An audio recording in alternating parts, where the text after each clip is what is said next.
শহরের যান্ত্রিক কোলাহলপূর্ণ পরিবেশে থেকে আমরা প্রতিনিয়ত গ্রামের পরিবেশকে খুব মিস করি। শহরে ইটপাথরের নগরে শুধু নিজেকে বন্দি মনে হয়। সবসময় মন চায় গ্রামের পরিবেশে নিজেকে হারিয়ে ফেলতে। খুব সকালে কোকিলের কুহুতান, মোরগের ডাক, রাখালের কাঁধে লাঙ্গল গরু নিয়ে মাঠে যাওয়া, মায়েদের উঠোনের কোণে ঝাড়ু দেওয়া, কৃষকের মাঠে খাদ্যশস্য উৎপাদনের ব্যস্ততা, ঘোড়ার গাড়ি, গরুর গাড়িতে চড়ে এক স্থান থেকে অন্য স্থানে যাওয়া, তপ্ত দুপুরে কোনো এক গাছের নিচে বসে বাতাসের স্নিগ্ধতা গায়ে মাখা, গোয়ালের গরুর ঘাস খাওয়া, বাড়ির আঙিনায় শাকসবজি চাষ, গাছ থেকে কাঁচা পাকা আম পেড়ে খাওয়া, নৌকায় মাঝি পাল তুলে সারি গান গাওয়া, এছাড়াও আরও কত কিছুর কথা মনে পড়ে। এখন যুগ বদলে গেছে, এখন অজপাড়া গা ছাড়া দেখা মেলে না এসব কিছুর। আমি সবসময় পাহাড় পছন্দ করি।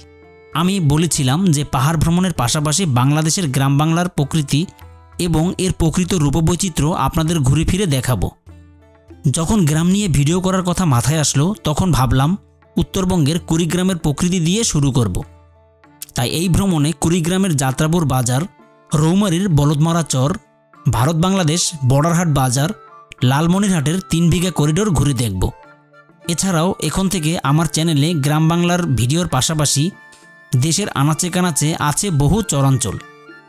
এ সকল চরগুলো ঘুরে ঘুরে দেখব এবং আপনাদেরও দেখাবো। আশা করি এই ভিডিওতে আবহমান গ্রাম বাংলার প্রকৃত রূপ উপভোগ করতে পারবেন। আসসালামু আলাইকুম, সবাইকে স্বাগতম জানাচ্ছি আমার গ্রাম বাংলার ভিডিওতে। আজকে চলে আসছি কুড়িগ্রাম এবং লালমনিরহাটে 4 দিনের জন্য এই এলাকার দর্শনীয় স্থানগুলো আপনাদের ঘুরিয়ে দেখাতে। আর মূলত আপনারা জানেন যে এই এলাকাগুলো সীমান্তবর্তী এলাকা ভারত বাংলাদেশের। এই সীমান্তবর্তী এলাকাগুলো আপনাদের ঘুরিয়ে দেখাবো। আমি এখন আছি ভুট্টা ক্ষেতের এইরকম সুন্দর একটা পরিবেশের মধ্যে। এখন আপনাদের দেখাবো এখানে এই ভুট্টা চাষ করে বা এখানের যে মালিরা আছে ওনাদের সাথে একটু কথা বলবো। এই যে দেখেন চারপাশের দৃশ্যটা কত সুন্দর। কাকা কেমন আছেন? ভালো আছেন না? মাথায় এটা কি দিয়ে তৈরি করছেন? এটা বাড়ি দিয়ে তৈরি করছি, রোদ লাগে দেখে। মাইটাল। ও আচ্ছা আচ্ছা, মাইটাল নাম। এখন আপনারা কি চাষ করতেছেন এখানে? এই যে পাট। সুন্দর। এখন কাজ করতে করতে অবসর ভালোই লাগতেছে। মুখে যে খাবার তুলে খান, এই আঙ্কেলদের এত অক্লান্ত পরিশ্রমে এই ফসলগুলো তারা ফলায়, কিন্তু সেই অনুসারে তারা কিন্তু তাদের প্রাপ্যতা পায় না। আপনারা যদি গ্রামে আসেন আর যদি কৃষকদের এরকম কাজগুলো নিশ্চোখে দেখেন তাহলে বুঝতে পারবেন যে তারা কি পরিমাণ পরিশ্রম করে রোদে। তো দেখুন এখন ওনারা সবাই এটা নিয়ে ব্যস্ত। বেশ ভালো লাগছে আসলে। এইরকম দৃশ্য আসলে এই গ্রামে এসেই পাবেন। এই যে এখানে দেখতে পাচ্ছি ভুট্টার, এটাকে কি বলে আন্টি? না এটা ভুট্টা তো বলে, বাট ভুট্টার মুতা। আচ্ছা এটা দিয়ে কি করবেন? রান্না বান্না করি। তো এটার দৃশ্যটাও আমার কাছে বেশ ভালো লেগেছে, যার কারণে আপনাদের সাথে শেয়ার করলাম। একটা আম গাছ, কি পরিমাণ আম যে এই গাছে ঝুলে আছে দেখেন। আর এখানে এই রকম সুন্দর একটা বাড়ি দেখতে পাচ্ছি। এই কুড়িগ্রামে ঘুরতে আসছি যাদের বাসায়। জহির ভাই আমার একদম পছন্দের একটা ভাই, ওনার এই এলাকায় ঘুরতে আসছি। এই যে ভাবি বসে আছে, তো ভাবি কেমন লাগছে আমার এই ভিডিও করা দেখে? অনেক ভালো লাগছে। না আমার তো মনে হচ্ছে আপনার লজ্জা লাগতেছে এটা দেখে। তো যাই হোক, আমার সাথে সারাদিন আজকে কিন্তু মেহেদি থাকবে। চলুন এখন আমরা ভারত এবং বাংলাদেশ সীমান্তবর্তী এলাকায় একটা বাজার বসে, সেই বাজারের এখন ওখানে আমরা যাব। রৌমারী সদর থেকে প্রায় 5 কিলোমিটার দূরে অবস্থিত বালিয়ামারি বর্ডার। গ্রাম বাংলার রৌমারী ভ্রমণে আমাদের প্রথম গন্তব্য এই ভারত বাংলাদেশ সীমান্তবর্তী বর্ডারহাট বাজারে।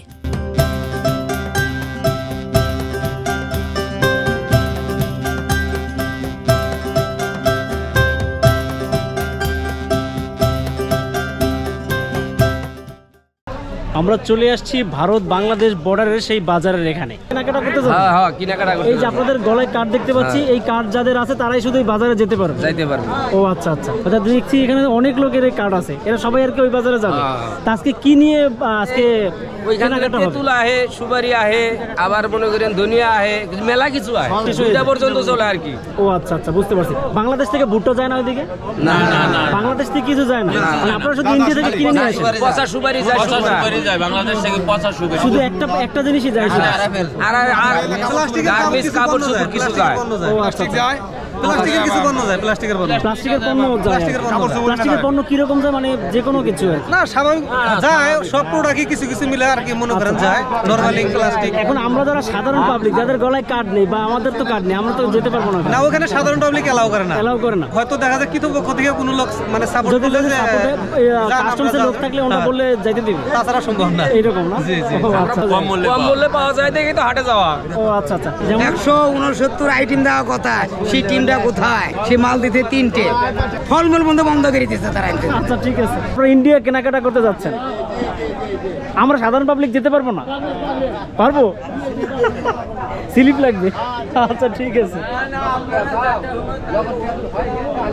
যাই হোক এই সেই সীমান্তবর্তী এলাকা। এই যে আমাদের এখান থেকে বাংলাদেশি ভাইয়েরা পারমিশন নিচ্ছে, একটা মরা নদী, তেমন একটা পানি নেই, এটা পাড়ি দিয়েই ইন্ডিয়া যাবে। মূলত বাজারটা বসে ওই সামনে। আমরা এখন বাংলাদেশের সেই বাজারের এখানে চলে আসছি, বাংলাদেশ ইন্ডিয়া বাজারের এখানে। তো এখন আমরা এই যে মাঠা খাইতেছি এই কাকার।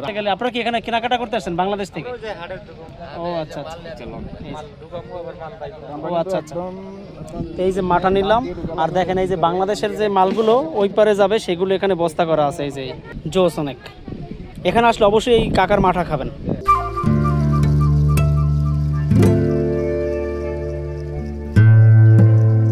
বাংলাদেশের বালিয়ামারি এবং ভারতের কালাইয়ারচর সীমান্তের 1072 নম্বর পিলারের 19 নম্বর সাব পিলারের পাশেই দুই দেশের 75 মিটার করে 4 বিঘা জমিতে 2011 সালের 23 জুলাই হাটটি চালু করা হয়।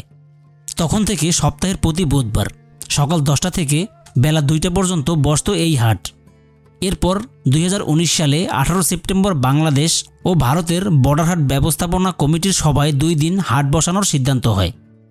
2019 সালের 7 অক্টোবর থেকে সপ্তাহের সোম ও বুধবার সকাল 10টা থেকে বেলা 3টা পর্যন্ত হাট বসত। কিন্তু 2020 সালের মার্চ মাসে করোনার ধাক্কায় বন্ধ হয়ে গিয়েছিল এই হাটটি। করোনা মহামারীর পর এখন থেকে নিয়মিত প্রতি সপ্তাহের শনিবার এবং মঙ্গলবার বসে এই হাট। সীমান্তবর্তী ভারত, বাংলাদেশ এবং ভারতের রেজিস্ট্রিকৃত কিছু সংখ্যক ব্যবসায়ীরা এখানে বাজার করতে একত্রে মিলিত হয়। সাধারণত এখানে বাইরের অন্য কোনো লোক চাইলেই এই বাজারে যেতে পারে না। কাস্টমসে পরিচিত লোকের মাধ্যমে আমাদের এখানে ঘুরে দেখার অনুমতি মিলেছিল, তবে কোনোভাবেই ভিডিও করা এবং ছবি তোলা যাবে না এই শর্তে। তাই ক্যামেরা ব্যাগে রেখে মোবাইল দিয়ে যা ভিডিও ধারণ করতে পেরেছিলাম তাই আপনাদের সামনে তুলে ধরেছি। এই বাজারে ঘুরে দেখলাম ঠেলা ভ্যানগাড়িগুলোতে ইন্ডিয়া থেকে বেশিরভাগ জিরা, পেঁয়াজ, ইন্ডিয়ান সজনে ইত্যাদি নিয়ে আসতে, আর বাংলাদেশ থেকে প্লাস্টিক, খেলনা, কাপড়, সুপারি নিয়ে যেতে। বাজারটি ঘুরে এক কথায় ভালোই লেগেছে, তবে একটা ভীতি কাজ করছিল মনে, মোবাইল দিয়ে চুপি চুপি ভিডিও করতে আর ছবি তুলতে।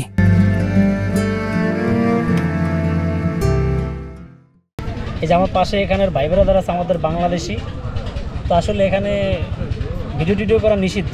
আপনিও বাংলাদেশি ভাইজান? ও আপনিও কিনতে আসছেন মাল? ও আচ্ছা আচ্ছা, এই যে এই ভাইও আসছে বাংলাদেশ থেকে মাল কেনার জন্য। দেখেন এখানে কি পরিমাণ লোক আসছে, দেখেন এই যে মোহন ইন্ডিয়া থেকে অনেক কিছু কিনছে, আমার সাথে যে ঘুরতে আসছে। তুমি কি হ্যাপি এগুলো কিনে? আমরা এখন রৌমারী উপজেলায় গরু ছাগলের হাট দেখব। এই হাট কি এখন পুরোপুরি বসছে না আরো বিকেলে বসবে? এখন বসে না, মানে আরো বিকেলবেলা ভরপুর হবে। ও আচ্ছা আচ্ছা, বুঝতে পারছি, মাত্র শুরু হয়েছে। তাহলে আর কি আমাদের এখানে এখন বাজারের ভিডিও করা হবে না, কারণ এটা আরো সময় লাগবে। আমরা পুরোপুরি বাজারের ভিডিওটা করতে পারলাম না, মানে শেষ বিকেলে আর কি পুরোপুরিটা জমবে আর কি। এখানে পুরোটাই ভরপুর থাকবে, এই মহিষও বিক্রি হবে। ও আচ্ছা ঠিক আছে।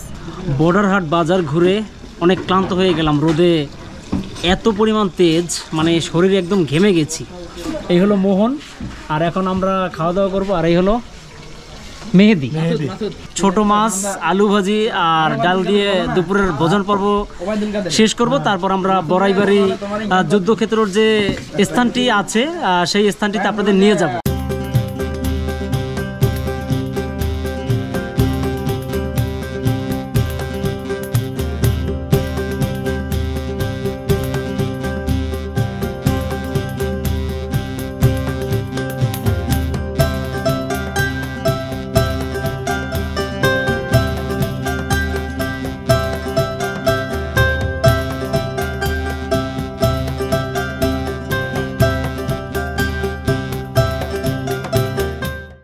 বুদ্ধবাজার পর তো মনে করেন আমরা সকাল 10টার দিক বাড়ি ছেড়ে সব পালিয়ে গেছি এখান থেকে। মানে এখান থেকে কোথায় গিয়েছিলেন? এখান থেকে আমরা গেছিলাম কর্তিমারিতে।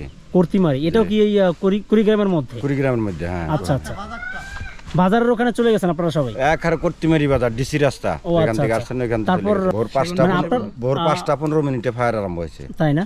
এরকম ফায়ারটা কতক্ষণ চলছিল? ফায়ার চলছে মনে করেন বুধবার বৃহস্পতিবার 2 দিন বৃষ্টির মতো চলছে, শুক্রবার একটু কমেছে। এলাকায় তো মনে হয় কোনো পশু পাখিও ছিল না, মনে হয়। আর কিছুই ছিল না, মাটির ঘুরাও ছিল না, সে গরু বাছুর পড়া গেছে। আপনাদের কোনো ক্ষয়ক্ষতি হয়নি? হয়েছে, মানুষের ক্ষতি হয়েছে, আমাকে তেমন ক্ষতি হয় না, কিন্তু বাড়ি ঘর থেকে আমরা চলে গেছিলাম, পালাইছিলেন আর কি। কিন্তু ওই বাড়িতে আবার আসতে পারছিলেন? হ্যাঁ, আসতে পারছি ওই বাড়িতে। 2001 সালের 18 এপ্রিল ভারত বাংলাদেশ বড়াইবাড়ি গ্রাম সীমান্তবর্তী এলাকায় এক রক্তক্ষয়ী সংঘর্ষ হয়। আমরা এখন সেই বড়াইবাড়ি সীমান্তবর্তী এলাকায় অবস্থান করছি। এখানের ইতিহাস এখন আপনাদের সবকিছু তুলে ধরবো এই ভিডিওতে। 2001 সালের 18 এপ্রিল এই বড়াইবাড়ি গ্রামে ঘটে যায় বাংলাদেশ ও ভারতের সীমান্তরক্ষী বাহিনীর মধ্যে ইতিহাসের সবচেয়ে রক্তক্ষয়ী সংঘর্ষ। সে সংঘর্ষে ভারতীয় সীমান্তরক্ষী বাহিনীর 16 জন সৈন্য নিহত হয় এবং বাংলাদেশের তৎকালীন সীমান্তরক্ষী বাহিনী বিডিআরের 3 জন সৈন্য নিহত হয়। বড়াইবাড়ি গ্রামে সীমান্তের অপর পাশে ভারতের আসাম রাজ্যের সীমান্ত। 18 এপ্রিল ভোর রাতে বড়াইবাড়ি গ্রামের কয়েকজন বাসিন্দা তাদের কৃষিজমিতে কাজ দেখতে যান। এ সময় তারা দেখতে পান ধান খেতে বহু সৈন্য অস্ত্র নিয়ে হাঁটছে।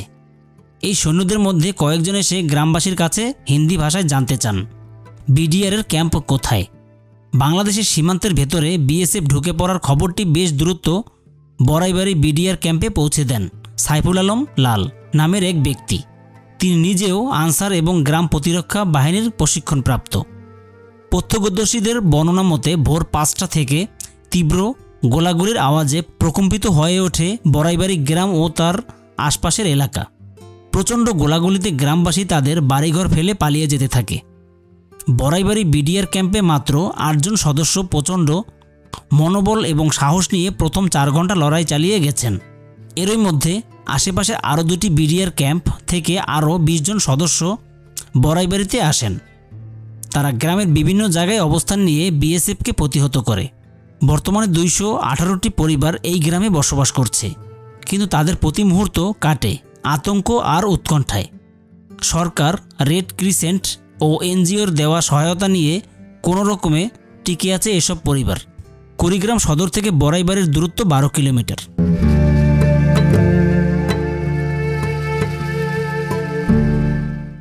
ফজরে আজানের সময় বাইর করবার নিয়েছি, এখান দিয়ে হঠাৎ করে এক রাউন্ড গুলি হলো। আচ্ছা, তো বাইক হচ্ছে পরিস্থিতি খুব খারাপ, গরু দুটা ফের ঘরে দেওয়া, পরে ফের গরু ঘরে দিছি, ঘরে দেওয়া আর একটু শুরু হয়ে গেল, মানে গোলাগুলি শুরু হয়ে গেল। কোন পেলে যাই? আমার বাপ মনে করো যে এখন 120 বছর বয়স চলে, এখনো আছে, এখনো বেঁচে আছে, মাশাআল্লাহ, এখনো বেঁচে আছে। তো ওই মুরব্বী এখন কয় মরণ থাকলে বাবা যদি মরি এখানে মারা যাবো আর কি। কিন্তু এই ফজরের নামাজ না পড়ে আমি কোথাও যাব না। পায়ের মধ্যে বলে মানে ওই যে আইল তো আহা পারে না, পিছলে পড়ে যায় না, ওই রাইফেল বলে ঝনত করে উঠছে। ঝনত করে উঠছে, তখন ও চাচা বিয়ে সব মানে অনেকটি বাতা দিয়ে আসতেছে। মানে মানে এই এই এরিয়া দিয়ে এই যে বাতাটা মনে করেন যে এই যে ধান ঘাটটা আছে না, যে উঁচু ধানটা, উঁচু ধানের উপর দিয়ে বিড়িয়ার এই পাশে আইসে, এই পাশ দিয়ে রাস্তা, এই দিক দিয়ে আইসে মনে করেন এই জায়গায় আসছে, এইখানে আইসে এই দিক দিয়ে গেছে যাইয়া, এই দিক দিয়ে যাইতে যাইতে ওই পাশে যাই একটু ফটফটা হয়েছে, একটু মানে সাপ সাপ হয়েছে। ওই সময় মানে এই যে হিনাপাড়া মা ঘরে একটা স্বাস্থ্য ভাই আছিল, ওই স্বাস্থ্য ভাই আবার দেখছে, পরে ও আবার করছে কি ক্যাম্পে খবর নিয়ে গেছে, ক্যাম্পে খবর নিয়ে গেছে, মধ্যে ঘরে আটকাইছে এই বিএসএফ। আচ্ছা আচ্ছা, মানে যে মালওয়ান ও আটকাইছে, আটকিয়ে এখন বলতেছে এই ক্যাম্প কোনটারে, হ্যাঁ ও দেখিয়ে দিছে একটা বাড়ি, একটা বাড়ি দেখিয়ে দিছে, এখন ওর হাতে করে নিয়ে গেছে, হ্যাঁ ক্যাম্প বলে এটা চল, নিয়ে গেছে, যাই দেখে বাড়ি, ওর আর 7-7 দড়ি দিয়ে বাঁধছে, তারপর বাঁধে 2-3টা বাড়ি মারছিল।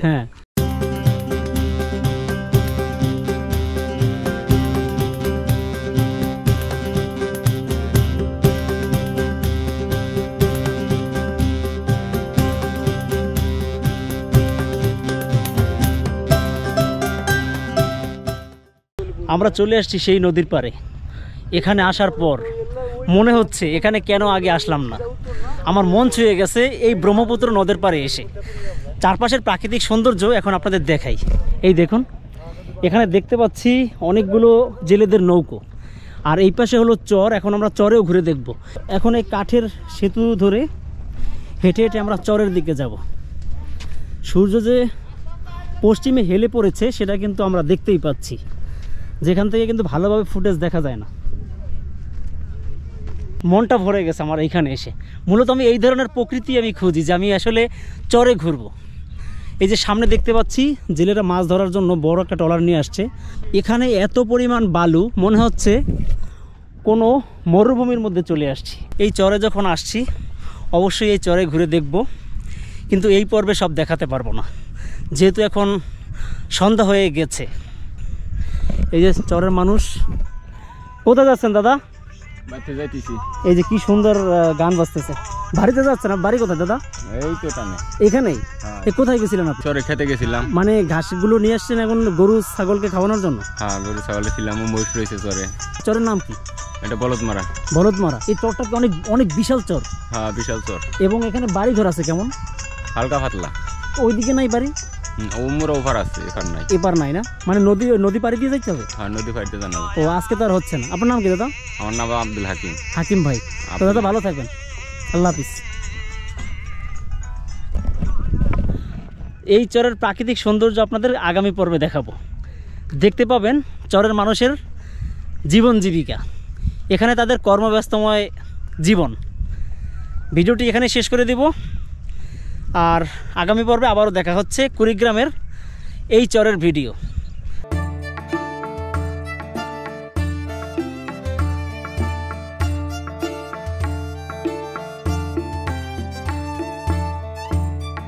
কুড়িগ্রামের রৌমারী উপজেলা ভ্রমণে আমার এই ভিডিওতে দেখানো স্থান ছাড়াও তুরা রোড নামে আরও একটি সীমান্তবর্তী স্থানে ঘুরতে গিয়েছিলাম। জায়গাটি সীমান্তবর্তী এলাকা হওয়ায় ড্রোন উড়ানোর সাথে সাথে বিজিবি এসে ড্রোন নিয়ে গিয়েছিল। তারপর সীমান্তবর্তী এলাকায় ড্রোন উড়ানোয় ভুল স্বীকার করায় আবার ফেরত পেয়ে গেলাম ড্রোনটি। যাই হোক, আগামী পর্বে বলদমারা চরের ভিডিও দেখার আমন্ত্রণ জানিয়ে শেষ করছি এই ভিডিও। ভালো থাকবেন সবাই, আল্লাহ হাফেজ।